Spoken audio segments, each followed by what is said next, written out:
Ripple Labs has applied to the Office of the Controller of the Currency (OCC) for a charter as a national trust bank.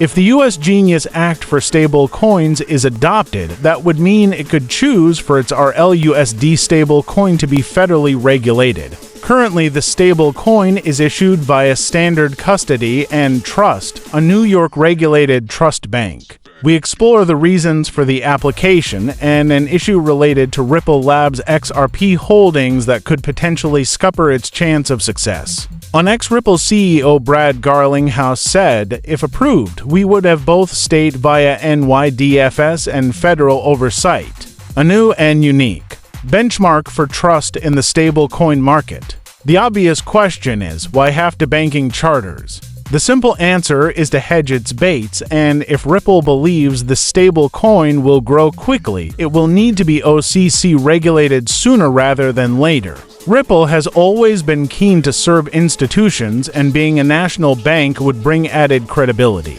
It already has a solid legal structure with Standard Custody and Trust, which ring-fences the stablecoin reserves. We reported on Tuesday that Standard Custody had applied for a master account, a bank account at the Federal Reserve. A master account brings to potential benefits. For on- and off-ramping, the bank can make payments directly rather than using another bank. But it could also allow the bank to hold part or all of its stablecoin reserves at the central bank. That's something the Trump administration might object to because it's keen for most stablecoin reserves to be parked in U.S. treasuries. It will be interesting to see whether politics influences the decision-making process. The Federal Reserve has published its tiered process on applying for a master account. Banks regulated by the Federal Reserve will find it comparatively easy to get a master account and are regarded as Tier 1.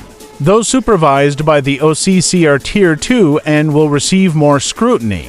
State-supervised banks are Tier 3, will have a much more arduous process and are more likely to fail.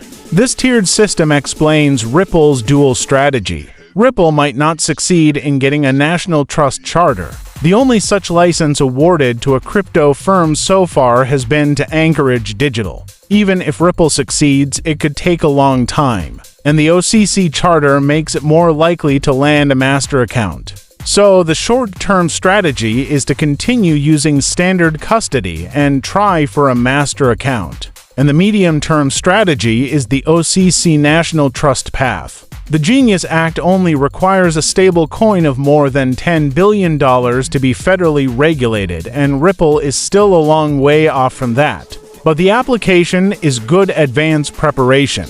If it gets the charter, it could choose to become federally regulated even if the stable coin is still below the threshold. But once it chooses, it would need to stick with the choice. Ripple Labs wants to become a national trust bank. But they have a big problem. They own massive amounts of XRP cryptocurrency on the balance sheet. International banking rules called Basel III are tough on crypto.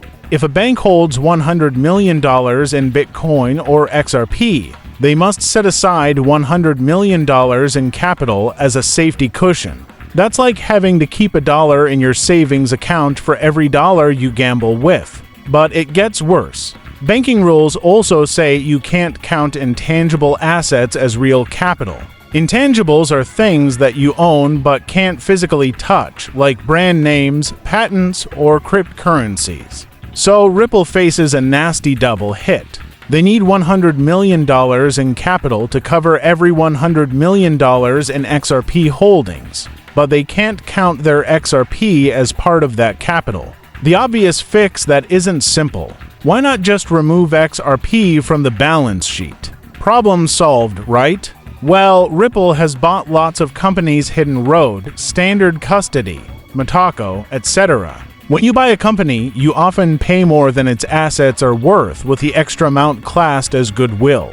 Goodwill is also an intangible asset that gets deducted from capital. After all these deductions, Ripple Labs might not have enough real capital left to qualify as a bank. Of course, Ripple has smart people working on this, so maybe they've found a solution we're not seeing and we haven't viewed their balance sheet. But they also have a simpler fallback option that could make the XRP problem disappear entirely. Instead of applying through Ripple Labs directly, they could route the federal charter through standard custody or another subsidiary.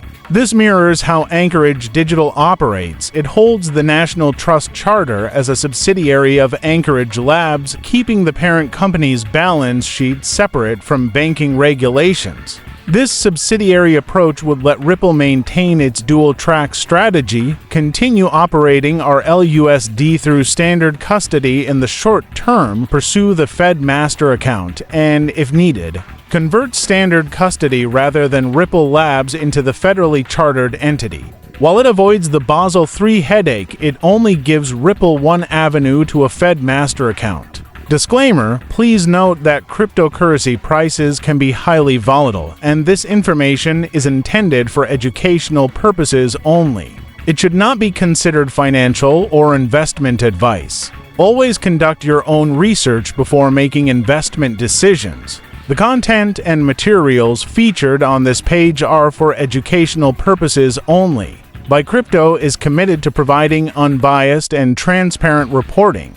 This video aims to deliver accurate and timely information but should not be taken as financial or investment advice. Since market conditions can change rapidly, we encourage you to verify information on your own and consult with a professional before making any decisions based on this content. The information provided in this video is for informational purposes only.